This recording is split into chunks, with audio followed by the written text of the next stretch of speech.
Hey guys, so we're outside, and that means there's going to be a lot more background noise, which means that I'm going to be trying to talk over it as much as I can, so I'm sorry for that inconvenience. Let's just get on with the video.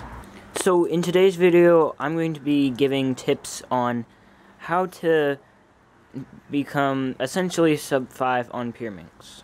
So to start out, what's really important is that you have a good Pyraminx. So I would recommend the Yushin Huanglong, X-Man Bell, Moyu Magnetic, any of the top ones that might fit your turning style. Okay, so now let's get into the methods that you can use. So there is Keyhole, which is pretty obvious, but I think you'd have to practice quite a bit with Keyhole and get used to it to be able to get somewhat sub 5. So I would recommend L4E, more likely intuitive L4E to start out with. So basically that would look something like this, where you create the V,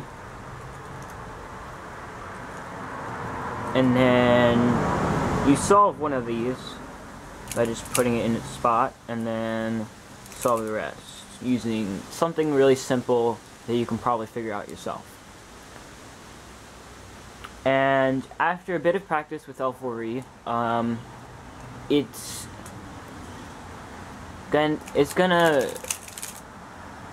there's more than just the method, let's just say that. And if you're transitioning from layer by layer into L4E, it's much easier than if you're transitioning from, Keyhole or some other smaller methods of how to solve Pyraminx.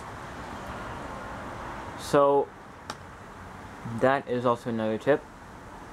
Another thing I want to point out, you don't want to be doing this more. It's a lot of inconvenience to keep moving this around, so I would just try to get your finger tricks faster. Also use this more, especially on the last layer. You want to be using that a lot more on the last layer, because it's really going to help you. Another thing that I know people are interested about are tips. So the tips of the Pyraminx are usually done, for most speed solvers, half of them are done in the beginning, some are done in the middle, and then by the end you should maybe only have 1 or 2 to do. Obviously not all scrambles will have all 4 tips, but it's strange for me because I've been able to, get sub 4 essentially by doing the tips at the very end, which means you just have to be efficient with them. So if you don't want to do some during the solve instead of doing all of them at the end of the solve, then I would recommend just at the end of the solve just being mindful of what the tips are going to look like when you're done. So if you're doing just that final move, then that's when you want to transition. So I would do something like this. I would even use my pinky down here to push that one, and then I go up here and do that one, which does take a lot more time. I realize that's very inconvenient, and I will probably switch at some point. So if you don't want to do the tips at the end, I would recommend doing one at the beginning. So say I had all 4 and I did 1 at the beginning, I'd want it to be in the direction of the turn I'm doing. So if I was to solve the green V, I would do this tip because I could do that, and then that, and then that. And then I could solve the V. So, like that. Like that. And then I would do another one here, and I'd probably do this one. So I'd do that. Solve an edge. And then do that. And then I'd go over here And 2 tips at the end is usually pretty easy because you have 2 hands, so you can do them at the same time. So that's tips. Now to talk about what is going to go on in inspection time. So first off, in inspection time, you want to look for some free edges that have already been solved. So like right here, that's already solved, and right here, that's already solved, and they're both red. So I would definitely do the red V, and I would start like this, and then transition up here, and then I usually solve the tip here, but the edge here, but I usually don't see that in inspection unless I'm doing moves that's not going to affect this. So say I'm doing something that goes along these lines, and I want to do red still, so I would do that, and then do that, and I'd know that this would be the one that I have to solve because I realize that it's not going to be affected by any other move. So that's really what you want to look for in inspection. And if you're not doing tips at the end, I would look for the first tips that you're going to do, or the first tip that you're going to do, along with the V. It doesn't take long to find the V that you're going to do and the moves, but if your V, if you just settle around a color that you're going to do the V of, you also want to know the moves that are going to get you to solve the V.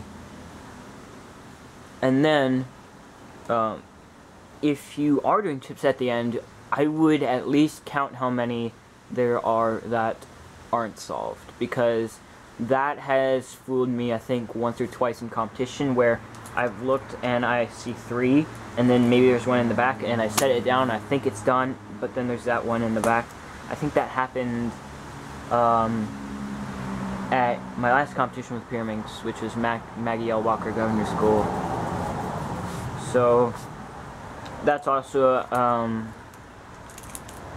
something that I would look out for. And if your V ends up solving the side, then you want to be prepared for what's next, because you still want to memorize the algorithms from layer by layer. So like this one, you still want to recognize and remember that for you know, if the side just happens to be solved. If it's solved, then one thing I definitely wouldn't recommend is like taking this out to solve another one, so like that, and then solving the rest, which is basically, I realized that that case was a different version of the algorithm, but whatever. So that's one thing I definitely would not do in a solve, and that would definitely cut down quite a bit of time. There are some great tutorials for L4E, but intuitive L4E is not hard to wrap your head around, so I could literally just show you how it works here. So basically, you, just like in layer by layer, you find a side that you want to solve. So I would want to do yellow because I can bring this edge over here as I bring it up like that. And then I know what to do from there because I recognize where this is. So do that. And then instead of like a normal solve, I'd insert this last one. I'm not going to. I'm going to put this face on the bottom. It always should be on the bottom, the V. No, as it's being made as well. Or actually, no. As it's being made, you might want to put it in front of you. But it should always go on the bottom for the last 4 edges. So then what you want to do is find an edge that you can solve up here. That's what sets it different from layer by layer, and it just makes it easier if you solve one up here. So usually, like I said before, I go for the one that's in this position, the last edge for the V, and I solve that. So that would be really easy because I can just bring that up and it solves this. I put it in the back. I would almost always recommend that you put it in the back to begin with, and then you see the case that you have, and then from there you can move it to where it's solved. And the algorithms that you use for like when something is done, they're pretty intuitive, because in a lot of the algorithms that you already use for layer by layer, it is incorporated in those algorithms. So like this is literally just that. You're basically solving both of these at the same time. So I'd solve this, you can see that, and right when I solve it, the rest of it's done. So it's really easy. I wouldn't do this, because then that gives you this case, which basically reverses what you just did and do what I just showed you. So it's kind of pointless. So for those last algorithms, I would try to not focus on the edge piece that needs to go here. So this is solved. I wouldn't focus on getting this solved first, because then I might do that.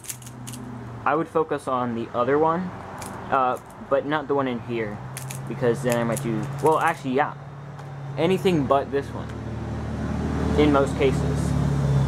Sorry about that. It's the mailman.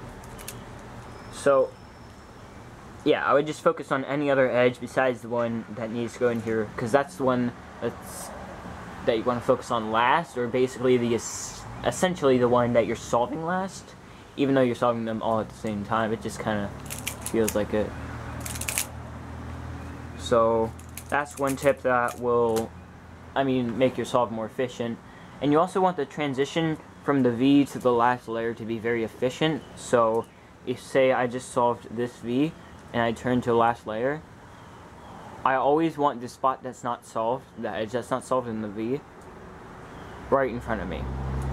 So I would transition like this, and as I'm transitioning, I would look here for the edge that I want to solve next.